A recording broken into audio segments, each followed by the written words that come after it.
You're considering buying a condo in Toronto. You might be a first-time buyer, or you might be moving here from a different part of the world or a different part of Canada. You might be a downsizer, somebody who's looking at maybe getting out of their larger detached home and into a condo for your retirement years. There's no question that purchasing a condo can be a good way to be in the market, especially with freehold prices. The way they are in Toronto, it almost feels like detached homes, it's like monopoly money. It's just not even real. But there's no question that condos are not for everyone. So in today's video, I'm going to go over the 5 pros and the 5 cons for buying a condo in Toronto, exploring both the upsides and the trade-offs to make sure that you're making the right choice and you're basing it on more than just price per square foot. So the first pro of buying a condo is affordability. The entry point for getting into a condo is substantially lower than any type of freehold property in the city. Now, don't get me wrong, Toronto is expensive. So when I say affordable, that doesn't mean cheap. It just means cheaper than other options. But with the lower price point, the lower kind of barrier of entry,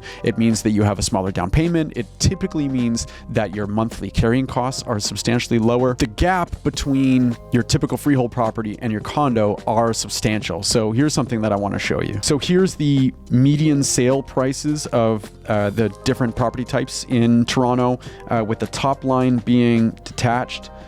These 2 lines here that meet, these 2 blue lines, are semi-detached and like row houses.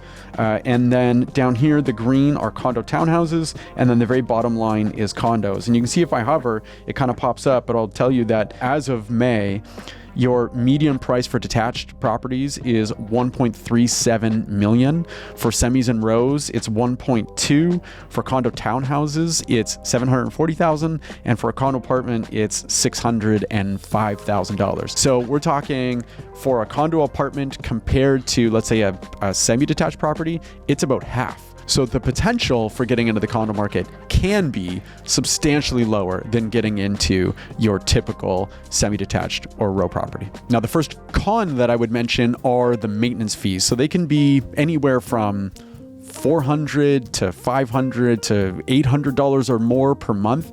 It depends on the size of the unit. So what you pay in maintenance fees is on a per square foot basis. So the more square feet that you have, the more you pay. It also depends on the building. Different buildings have different costs in terms of what those maintenance fees look like. Some buildings are $1.40 per square foot, and some are 65 cents a square foot. And it depends on a lot of different things. But the problem is with maintenance fees, or one of the problems with maintenance fees, is that you're paying for other people's use of stuff and consumption within the building. So depending on what is and what is not included in your maintenance fees, because water usage is all included in the maintenance fees. You might be in a building that has a pool and you never use it, but other people do. You might not care whether there's a 24-hour a day, 7 days a week concierge, those kinds of things. Now, I will say that maintenance fees aren't as bad as a lot of people crack them up to be, because houses come with tons of maintenance that nobody ever saves for. So when you pay a maintenance fee, the cost of replacing the roof and the cost of repairing or fixing windows and all that kind of stuff is included, and those things are not free when you own a house. Pro number 2 for me is a very low maintenance lifestyle. There's no exterior maintenance to do. There's no gardens. There's no driveway. I talked about in the previous section how you don't have to worry about repairing the roof or calling the repair person to come and take a look at the shingles or anything like that. You spend a lot less time and energy on upkeep. You pay for it, but for some, it just makes total sense based on their lifestyle. Houses come with a lot of work. Condos, less so. So con number 2, you have limited autonomy. So you're living in a very kind of shared space. There are condo rules that you have to abide by. Something as simple as like pets and whether you're allowed any and how many and how much they can weigh. If you want to do some renovations in the property, if you want to reserve the elevator, if you have a guest coming for the weekend and they need a place to park, all these things are typically covered by condo rules and bylaws, and you're supposed to adhere to them. The other thing is that you can be at the whim of decisions made by the condo board and property management. So in terms of managing finances and how the building kind of operates, because the building is essentially like a business. You have income and you have expenses, and it all needs to kind of work. And if you have people on the board who don't care or they're not all that competent, same thing with property management, then you can run into issues where you get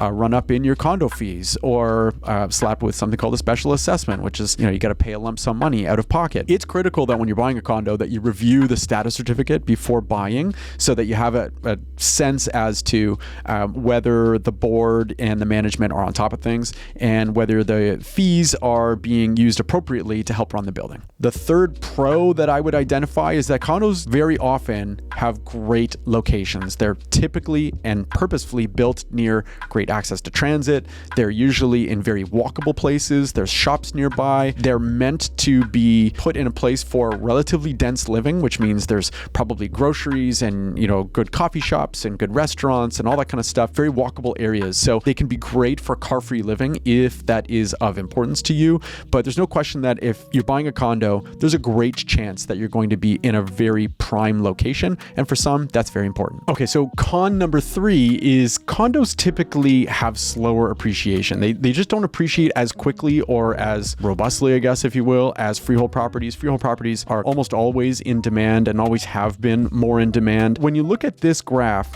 this is condo prices, median prices, going all the way back to January of 2015 up until May of 2025, so just recently last month. And you can see that over those, let's call it's basically 10 and a bit years, we went from 338,000 roughly around there to 600. So it's not quite a doubling, but that's over the case of 10 years. And certainly there are periods where you can get some pretty great appreciation. So if you look at, COVID times, 2022, we saw like really rapid appreciation in condos. But generally speaking, over time, you're going to get a much kind of smaller, either month by month or year by year rate of appreciation in the condo market. Pro number 4 for condos, you have much better, typically, security, and you have access to amenities, depending on in what building we're talking about. You can have things like concierge, gym, pool, party room, rooftop deck with barbecues. There's all kinds of things that can make condo living really accessible and fun. You might not need a gym membership, and you might not need a pass to the community center to go and kind of swim your laps and that kind of stuff. Definitely can lend itself to a certain type of lifestyle, living in a condo that has certain amenities.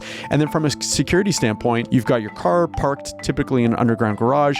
You've got locked doors that people can only access with fobs. Oftentimes have a security guard or a concierge kind of manning a front desk. Your security amenities can be much, much better than a house, typically speaking. Con number 4, for me, lack of privacy. So when you're living in a condo, you are living in very close proximity with a lot of different people who come from all kind of walks of life. Unless you have the penthouse or live on the top floor, you have people living above you. You have noise in your hallway, which is, in my opinion, the greatest source of noise. People just kind of chatting and walking past your front door. A lot of that noise just kind of comes in through that door. You might be in a building, let's say you're in a fairly dense area like downtown or Yonge and Eglinton. There's a good chance that you're going to have a nearby condo building fairly close. And if you look out your window, you're probably looking into somebody else's unit as well. So just generally speaking, privacy is greatly reduced in condos. Pro number 5, this is sort of a personal one. This is something that I miss from my condo living days, the parking situation. You'd have your car parked underground.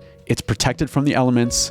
It's much warmer in the winter. It is more secure. There's better safety for your vehicle. There's no shoveling to do. Living in a house and you don't have a garage, you'd be like scraping ice off your windshield. You get into your car is cold, the seats are freezing, and it speeds up the wear and tear on your vehicles. So in my opinion, condo living, a big bonus, being able to park your car underground. Con number 5, much smaller living spaces. There's less room, tighter layouts, sometimes very poor layouts in terms of their functionality and that kind of stuff. And there's no question that condos are not ideal for people coming from different kind of stages of life. So they're less conducive to having kids.